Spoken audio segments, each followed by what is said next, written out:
Praise the lord. ఈరోజు దేవుని వాగ్దానము, తత్తరిలో హృదయులతో ఇట్లనుడి, భయపడక ధైర్యముగా ఉండుడి. ప్రతిదండన చేయుటకై మీ దేవుడు వచ్చుచున్నాడు. ప్రతిదండనను దేవుడు చేయదగిన ప్రతికారమును ఆయన చేయును. ఆయన వచ్చి తానే మిమ్మును రక్షించును. యెషయా గ్రంథము 35వ అధ్యాయము 4వ వచనము.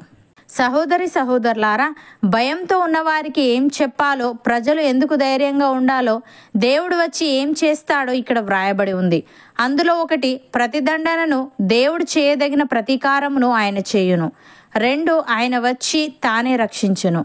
ప్రియులారా, ఇక్కడ ఉన్న ఈ మాట యొక్క అర్థం క్రీస్తు రాకడే అయితే అది రెండవ రాకడ అయి ఉండాలి.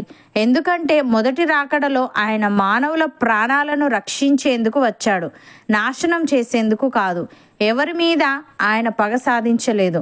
ఆయన రెండవ రాకడలో ప్రతీకారం తీర్చుకుంటాడు. దేవుడు 2 విధాలుగా తన న్యాయాన్ని చూపిస్తాడు. ఒకటి, పశ్చాత్తాపడేందుకు నిరాకరించే దుర్మార్గులను శిక్షించడం ద్వారా. 2, తన రాజ్యం కోసం బాధలు అనుభవించిన వారికి నిత్య జీవం ఇవ్వడం ద్వారా. దేవుని రాజ్యం కోసం బాధలు అనుభవించేందుకు సిద్ధంగా ఉండని వారు ఆ రాజ్యానికి అర్హులు కారు. భక్తుడు ఈ విధంగా అంటున్నాడు, దేవాది దేవుడైన యెహోవా ఆజ్ఞ ఇచ్చుచున్నాడు, తూర్పు దిక్కు మొదలుకొని పడమటి దిక్కు వరకు భూనివాసులను రమ్మని ఆయన పిలుచుచున్నాడు. పరిపూర్ణ సౌందర్యము గల సియోనులో నుండి దేవుడు ప్రకాశించుచున్నాడు.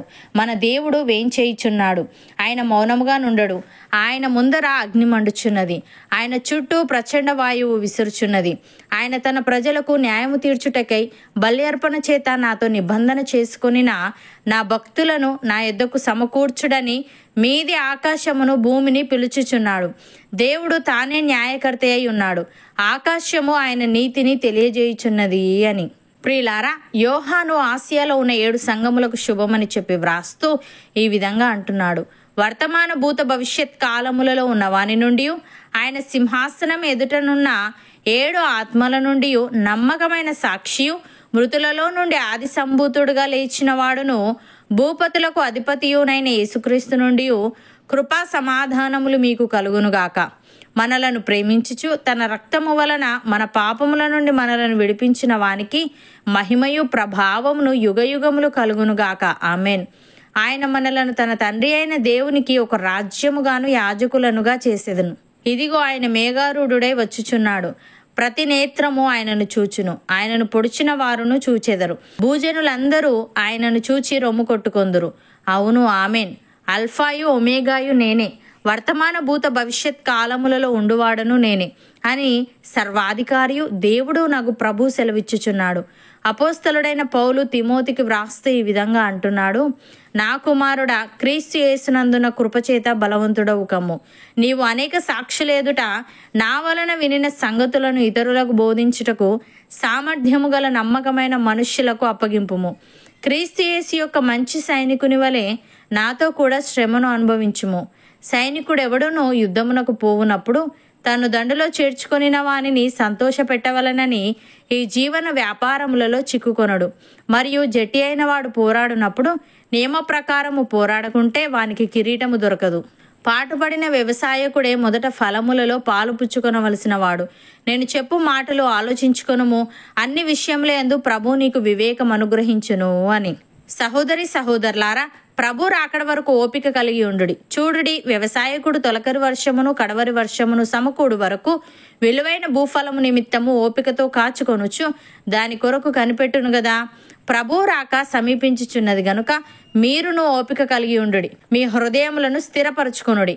సహోదరులారా, మీరు తీర్పు పొందకుండా నిమిత్తము ఒకని మీదనొకడు సనగకుడి. ఇదిగో న్యాయాధిపతి వాకిట నిలిచి ఉన్నాడు.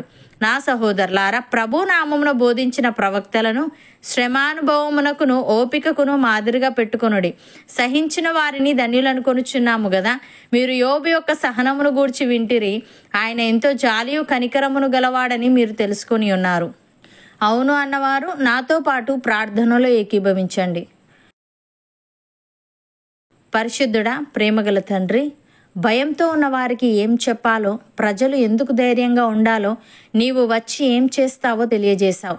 తండ్రి, నీకు స్తుతులు.